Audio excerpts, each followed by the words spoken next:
What to expect in a child custody proceeding.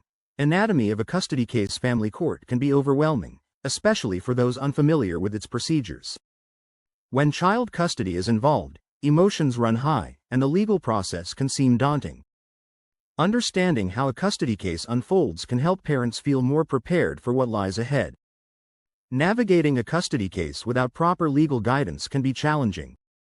The court's primary concern is the best interest of the child, and having an experienced lawyer can make a significant difference in the outcome.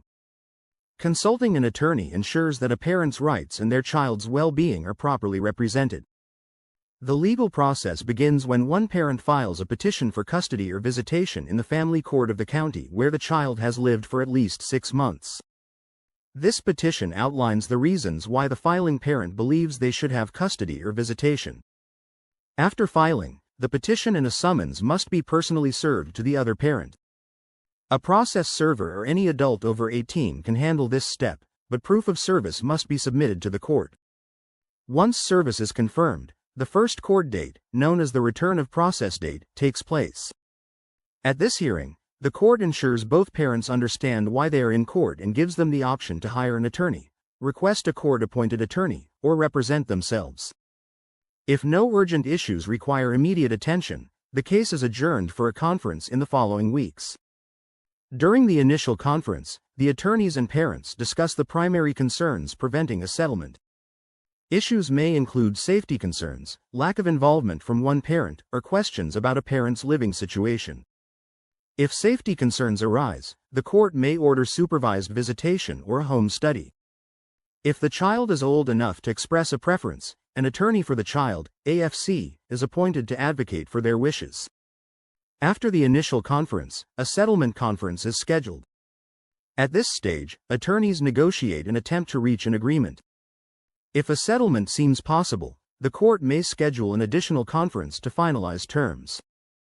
However, if the parents remain too far apart in their demands, the case proceeds to trial. In a custody trial, both parents present testimony, documents, and witness statements to support their case. The court evaluates this evidence under the best interests of the child standard, considering factors such as parental stability, financial resources, home environment, and the child's preference if they are mature enough to express one. The judge then issues a final written decision on custody and visitation rights. A crucial factor in custody cases is how the court determines what arrangement serves the child's best interests. The judge considers various elements, including the child's safety, the ability of each parent to provide a stable home, and each parent's willingness to foster a positive relationship between the child and the other parent. Key factors influencing custody decisions include the child's existing routine, each parent's mental and emotional stability, any history of substance abuse, past incidents of domestic violence, and the financial situation of both parents. The court may also weigh the preferences of older children, particularly if they are mature enough to express a well-reasoned opinion. While the court values parents' rights, the child's needs remain the highest priority. A parent's past behavior in court, their ability to provide a safe and loving home, and their willingness to cooperate with the other parent all play a role in determining custody outcomes. For parents navigating a custody case, having a strong legal advocate is essential. The law office of Ryan Besinque is committed to helping parents protect their children's best interests throughout the custody process.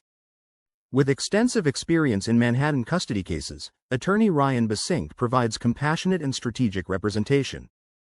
To discuss your case, contact the law office of Ryan Besinque at 929-251-4477 or visit our office at 115 West 25th Street, 4th floor, New York, 10001, United States.